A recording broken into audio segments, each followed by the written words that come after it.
অদ্ভুত অদ্ভুত। বাংলাদেশেও পিএসজির এইরকম ভক্ত আছে, সেটা হয়তো অনেকেরই অজানাই ছিল। পিএসজি যখন উল্লাসে মত্ত, তখন অন্য পাশে আসলে ইন্টার মিলান সমর্থকদের জন্য রাজ্যের হতাশার একটা সময়।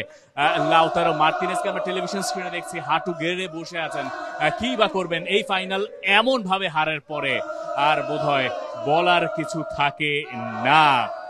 Luis Enrique is a champion. Luis এনরিকের দল যা দেখালো এবার, সেটা বোধহয় ইতিহাসই হয়ে থাকবে। এইভাবে এক পেশে একটা ফাইনাল হবে, সেটা বোধহয় কেউ প্রত্যাশা করেন নাই। আমরা এবার একটু কথাই বলতে চাই পিএসজি সমর্থকদের সঙ্গে। চলছে পিএসজি সমর্থকদের উল্লাস। অল্প কথায় চ্যাম্পিয়ন রিঅ্যাকশন। অল্প কথা, অসাধারণ। আমাদের দীর্ঘদিনের স্বপ্ন পূর্ণ হয়েছে। এটা আমাদের জন্য আজকের দিনে স্বপ্নের মতো। এই দিনটা এতদিন আমরা ওয়েট করেছিলাম, আজকে 54 বছর ধরে আমাদের স্বপ্ন পূর্ণ হয়েছে। জাস্ট অসাধারণ, বলার মতো নয়। পিএসজি চ্যাম্পিয়ন, চ্যাম্পিয়ন্স লিগের চ্যাম্পিয়ন, এই ব্যাপারটা এখনো কি বিশ্বাস হচ্ছে? এটা গায়ে কাটা দেওয়ার মতো। প্রত্যেকটা গোলের সময় গায়ে কাটা দিয়ে উঠছে। ইভেন 5 নাম্বার গোলটার সময় গায়ে কাটা দিয়েছে।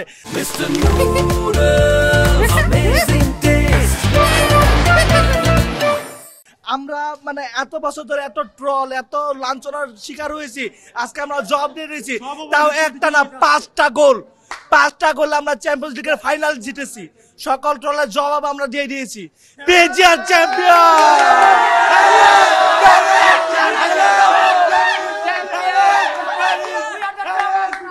আচ্ছা, এই প্যারিসিয়ান সমর্থকদের সঙ্গে একটু কথা বলি।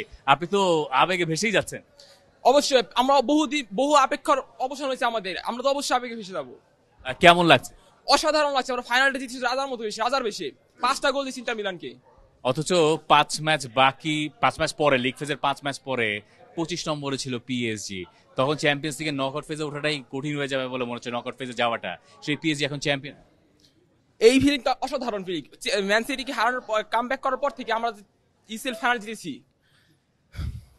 আচ্ছা, আমাকে এবার একটু বলেন তো, পিএসজি এই যে চ্যাম্পিয়ন হইলো, এটা কোন মোমেন্টে আপনারা বিশ্বাস করা শুরু করেছিলেন যে পিএসজির পক্ষে চ্যাম্পিয়ন হওয়া সম্ভব?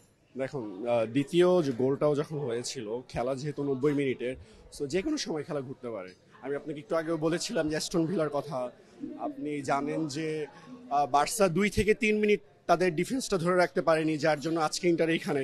সো ফুটবল খেলাটা 90 মিনিটের বাঁশি না বাজা পর্যন্ত আমরা বলতে পারি না।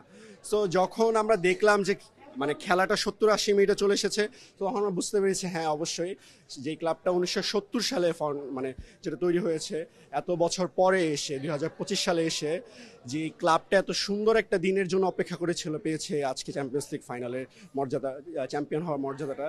তো এটা এই ভাষাটাই আসলে বলা মানে অতুলনীয় একটা ব্যাপার। গত 2 বছরে লিওনেল মেসি, নেইমাররা চলে যাওয়ার পরে এত তাড়াতাড়ি চ্যাম্পিয়ন্স লিগ জিতবে পিএসজি, এটা কি বিশ্বাস করেছিলেন?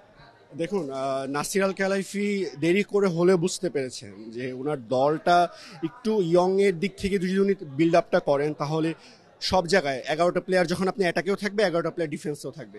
তো সেই ক্ষেত্রে আমি মনে করি যে দেরি করে হলেও উনি বুঝতে পেরেছেন। গতবার আমরা ডটমুন্ডের সাথে 6টা বল আমাদের বারে লাগে 2 লেগ মিলিয়ে সেমিফাইনালে। সো এই জন্য আমরা ফাইনালটাও খেলতে পারিনি গতবার। বাট এবারও কিছু আপস অ্যান্ড ডাউনস ছিল। সো সব মিলে আলহামদুলিল্লাহ আমরা অনেক হ্যাপি এখন। For more updates, subscribe to our YouTube channel and click on the bell icon. Follow us on Facebook and Instagram. Download T-Sports app to enjoy exciting games and highlights. Visit tsports.com.